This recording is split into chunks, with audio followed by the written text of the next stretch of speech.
It's now my pleasure to ask Mr. Don Gauthier, the Academic Senate President, to come forward on behalf of the faculty.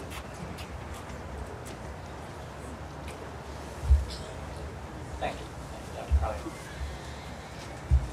Hi everyone, it's my pleasure today to introduce Dr. Stephen Mark Sachs, who is the Faculty Commencement speaker this year. Dr. Stephen Mark Sachs is a professor of psychology, computer applications and office technology, and counseling here at LAVC, and has taught for many colleges and universities for over his 36 years as an educator. He has often been called a Renaissance man because of his unusual array of interests. And today he will address our new graduates to urge them to find their own fulfillment far beyond typical expectations. Dr. Stephen Sachs.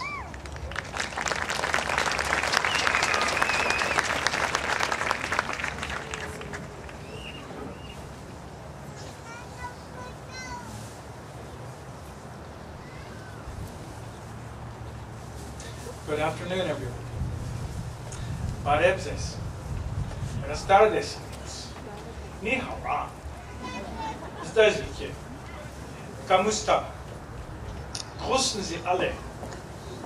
Shalom. Masalem. Konnichiwa. Sanwadika. Bon matin, mesdames et messieurs. Namaste. Kuryosak Vitanand. Now, what everyone just heard was variety. And that is a major theme of what I'm going to be talking with you about for the next few minutes. It is through variety that you graduates will best serve yourselves and your loved ones and your community. Graduates, you are making a big mistake today, but it's my job to help you fix it. Here's some background. You heard a little bit about me, but it's relevant to what I'm going to say. I'm a professor of psychology and computer applications and office technology and a counselor. A few years ago, I used to be exclusively a career counselor. The job of a career counselor is mostly to help people choose a career or choose a major or figure out what to do with their lives. Well, the way professional career counseling works, there are three basic targets that you have to hit for a good, solid career decision. One of them is a career decision has to be within your abilities, it has to be something interesting to you, and it has to fulfill your desires. Values, abilities, desires. Now, I had a student a few years ago, a very nice young man, who wanted to become a police officer. He was legally blind. I want you to think about that for a moment. He wanted to become a cop. I'll get back to him for a minute, but he kind of broke the triumvirate, but there was salvation for him, as I will describe. Now, I want to tell you that for some kinds of careers and some kinds of jobs, you do have to have very specialized knowledge. For computer programming, you have to have specialized knowledge. To be a rocket scientist, you have to have specialized knowledge. To be a metallurgist, you do. But for most jobs in the United States and for most careers, the employers do not care what your major was. They do not care what your education was. They do care that you got a degree, but the major doesn't make any difference to them. Alex Auerbach, who is an advisor to the Computer Applications Office Technology Department, told us the job for which you're hired will be largely irrelevant to what you'll be doing in 5 years, even for the same company. What the employers are looking for is, number one, they're looking for communication skills. Number two, they're looking for computational skills. Number three, they're looking for socialization, because you really need to get along with your coworkers. As a matter of fact, the major variable in hiring, once you meet minimum requirements, is that people think they're going to be able to get along with you. And also, you need very strong workplace ethics, like you're going to show up on time every day for your job, and you're not going to bite any of your coworkers and stuff like that. Once you've got all that nailed, your career is on the way. But is the career, is employment everything? And I'm going to submit to you it is absolutely not.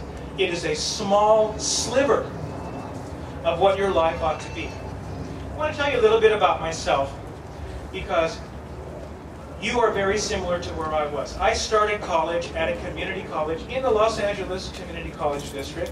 I did not come from a family with money. I had a student loan. I was a psychology major and I was pre-med, and eventually it's pretty obvious I became a professor. But there were lots of things that I wanted to do in my life, had intended to do, and I thought, well, I'm going to be a physician or I'm going to be a college professor, and that's kind of it. And let me tell you, graduates, I was wrong. I was ignorant. I was making a big mistake by circumscribing my idea of what I could do on the basis of my major or my intended career, or what other people thought I might be good at doing. You and I can do just about everything. I'm going to name some stuff that I do now. And believe me, it's not to show off to you. I want you to realize that the breadth of experiences that I'm about to relate to you is within your grasp. You can do all of this stuff, not one thing or another. You can do every single thing, except your array will be unique to you. So here's some of the stuff that I do. I'm a college professor, I'm an instrument-rated pilot, I'm a Federal Aviation Administration-rated instructor, a computer consultant, a target shooter, a Harley writer, a search engine optimizer, a TV series developer, a script consultant, an actor, a ham radio operator, a published novelist. Lots of stuff. You can do just as much.